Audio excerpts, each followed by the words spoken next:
ឥឡូវយើងរំលឹកមកវិញអូខេឥឡូវយើងរំលឹកមកវិញអញ្ចឹងនៅក្នុង linear line របស់ glucose អត់យើងនិយាយពី glucose ចុះយើងបែងចែកវាជា L ហើយនឹង D glucose អញ្ចឹងនៅក្នុង L និង D glucose យើងមើលទៅលើអីគេលើ carbon the second formula អញ្ចឹង the second formula គឺ carbon number 5អញ្ចឹងយើងមើលថាអីគេ OH group វានៅខាងស្ដាំអញ្ចឹងអានេះវាជាអីវាជា D glucose អញ្ចឹងនៅពេលដែលវាធ្វើ cyclization គឺមានន័យថាក្រុម aldehyde នៃ group នៃ carbon number 1 react ជាមួយនឹង OH នៃ carbon number 5អញ្ចឹងវាបង្កើតបានជាសម្ព័ន្ធមួយគឺសម្ព័ន្ធ oxygen នេះជាសម្ព័ន្ធ oxygen នេះអញ្ចឹងអា carbon នេះគឺជា carbon នៃគេអានេះគឺជា carbon number 5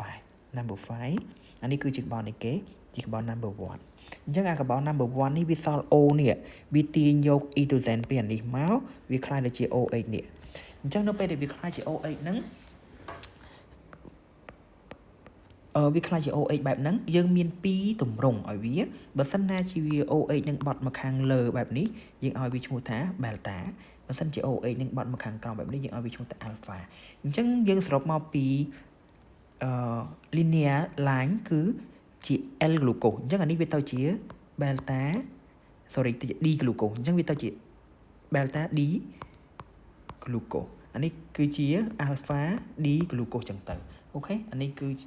លក្ខណៈសំខាន់របស់monosaccharide ឬក៏ simple sugar អញ្ចឹងអានេះគឺយើងនិយាយអំពីទម្រង់នេះគឺទម្រង់អាដែលយើងនិយាយជាទម្រង់បែបមិញហ្នឹងគេហៅឈ្មោះថា Furanose structure អញ្ចឹង Furanose structure គឺមានទម្រង់បែបហ្នឹងឧទាហរណ៍នៅទម្រង់ដែលវា cyclization មួយទៀតរបស់ fructose អញ្ចឹងអានេះគឺជា score fructose មាន6 carbon ដូចគ្នា C6H12O6 អានេះគឺមាន C5H អានេះគឺមាននេះគេ C5H10O5 អញ្ចឹងC5H10O5 ជា score ribose អញ្ចឹងអានេះគឺជាទម្រង់របស់ fructofuranose អានេះគឺជា ribofuranose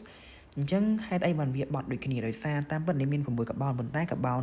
ទី6របស់វាយកមកទុកនៅទីនេះហើយកាបូនទី1គឺទុកនៅទីដោយសារអីដោយសារglucose បង្កឡើងអំពីក្រុមអីគេក្រុមនីតិគេគឺក្រុមរបស់ ketone អញ្ចឹង CO គឺនេះនៅកាបូន number 2អញ្ចឹងពេលហ្នឹងពេលដែល glucose fructose ធ្វើ cyclization វាបត់បានតែជា5រង្វង់ទេដែលរង្វង់វាស្មើនឹង score 5កាបូនគឺ score ribose អញ្ចឹងយើងសរុបមកវិញ score ដែលយើងគួរចាំមានដូចជា score អីគេខ្លះ score glucose មាន6រង្វង់ score fructose មាន5រង្វង់score galactose គឺមាន6រង្វង់ប៉ុន្តែទាំង3នេះគឺរូបមន្តដល់វា C6H12O6 ដូចគ្នាចំពោះ score 2អ្នកនេះគឺជា score ដែលមានរូបមន្តដល់ C5 អូខេ water5 អញ្ចឹង H10O5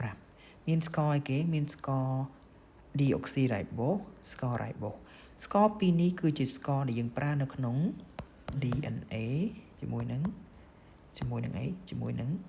RNA អូខេហើយ score នេះគឺជា score ដែលឲ្យនៅថាមពលចម្បងគេហៅថា primary energy ឲ្យយើងដែល score ទី1ដែលវានិស្សិតនៅក្នុង glucose ជួយភាគច្រើននៅក្នុងសរសៃឈាមវារត់នៅសរសៃឈាមយើងគឺ score glucose ហើយ fructose នេះគឺភាគច្រើនជា score នៅក្នុងផ្លែឈើអូខេអញ្ចឹង fructose នេះស្រួលចាំជាងគេមកពីពាក្យ fruit អញ្ចឹងវាទៅជា fructose អូខេនេះជា tip មួយនៅក្នុងការចាំអញ្ចឹងមេរៀនsimple sugar របស់យើងនៅមានមួយទៀតគឺនិយាយអំពី modified sugar អញ្ចឹង modified sugar ហ្នឹងគឺជា molecule នៃទម្រង់បិទឬក៏ទម្រង់ជារង្វង់របស់វាហ្នឹងវាត្រូវបាន add ចូលទៅដោយក្រុមផ្សេងទៀតឧទាហរណ៍នេះគេ add amine ចូលអញ្ចឹងវាទៅជាអានេះ score galactose វាទៅជា galactosamine ដល់ពេលអានេះគឺគេ add group អីគេ group acetyl ចូលវាទៅជា N-acetyl glucosamine អានេះវាទៅជា mannose 6 phosphate ដោយសារតែ score mannose នេះថែមនៅ phosphate គ្រប់ចូលអញ្ចឹងអានេះគេហៅថា modification sugar ឬមានន័យថា score ដែលត្រូវបានបន្ថែមទៅដោយ molecule ផ្សេងទៀតអានេះគឺជា molecule របស់ fructose អញ្ចឹង fructose នេះ add នៅពី molecule phosphate ទៅវាហើយទៅជាវាក្លាយទៅជា fructose add នៅ molecule លេខ1និងលេខ6អញ្ចឹងវាទៅជា fructose 1,6 bisphosphate អូខេ fructose 1,6 bisphosphate អូខេអានេះឥឡូវយើងចប់មេរៀននៃ monosaccharide ប៉ុណ្ណឹងយើងក៏ simple carbon hydrate ប៉ុណ្ណឹងយើងតទៀតគឺមេរៀន complex carbon hydrate